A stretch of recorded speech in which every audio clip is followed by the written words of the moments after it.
ಒಂದು ನಿಮಿಷ ಎಲ್ರಿಗೂ ನಮಸ್ಕಾರ. ಸರಿಗಮ ವಿಜಯವರು ನಮ್ಮ ನಾಟಕದಲ್ಲಿದ್ದಾರೆ. ಅವರ ಆತ್ಮಕ್ಕೆ ಶಾಂತಿ ಸಿಗಲಿ, ಕುಟುಂಬಕ್ಕೆ ಆ ಭಗವಂತ ಧೈರ್ಯ ಕೊಡಲಿ ಅಂತ ಕೇಳ್ತೀನಿ. ಜಯ ಆಂಜನೇಯ. ನಾಳೆ 3ನೇ ದಿವಸ ಇಲ್ಲಿ 12 ಗಂಟೆಗೆ ಇದೇ ಜಾಗದಲ್ಲಿ ಹಾಲು ತುಪ್ಪ ಅಂತ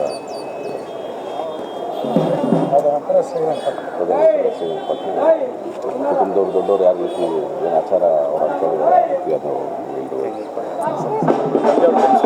ಯಾಕೆಂದರೆ ತುಂಬ ಆಗ್ತಾ ಇದೆ. ಇಡೀ ಇಂಡಸ್ಟ್ರಿ ಗೌರವಿಸಲಾಗಿ ಸರ್ಕಾರದ ಗೌರವಿಸಲಾಗಿ ಎಲ್ಲರೂ ಕೂಡ ನೋಡ್ಬೇಕನ್ನೋದೇ ಗೊತ್ತಾಗ್ತಾ ಇದೆ. ಸರ್ ವಿರೋಧ ಸಹ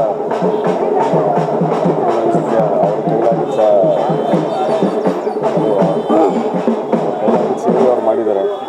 ನಮ್ಮ ಕುಟುಂಬದಲ್ಲಿ ಎಲ್ಲರಿಗೂ ನಾವು ಇರ್ತಕ್ಕಂಥ ಇಬ್ಬರು ಮಕ್ಕಳು ನಾವು ನಮ್ಮನ್ನ ಒಳ್ಳೆ ರೀತಿಯಲ್ಲಿ ನಮಗೇನೋ ಕುಂದುಕೊರತೆ ಇಲ್ಲದಂಗೆ ಮಾಡಿದ್ದಾರೆ. ಸೊ ರೋಹಿತ್ ಸರ್ ಆಚೆಯೂ ಕೂಡ ಸರ್ ಎಲ್ಲ ಕ್ಷೇತ್ರಗಳು ಅಂದರೆ ಕೊಂಡಿಯಾಗಿದ್ದರು, ರಂಗಭೂಮಿ ಆಗಲಿ, ಸಿನಿಮಾ ಆಗಲಿ, ಅದರ ಜೊತೆಗೆ ಸಮುದಾಯದ ಏಳಿಗೆಗೆ ಭಾಳ ಮುಖ್ಯವಾಗಿದ್ದಾರೆ. ಯಾಕಂದರೆ ನೆನ್ನೆಯಿಂದ ಸಾಕಷ್ಟು ರಾಜ್ಯದ ನಾನಾ ಭಾಗದಿಂದ ಬಂದಿತ್ತು ಅಭಿಮಾನಿಗಳು ಬೇಕಾಗಿ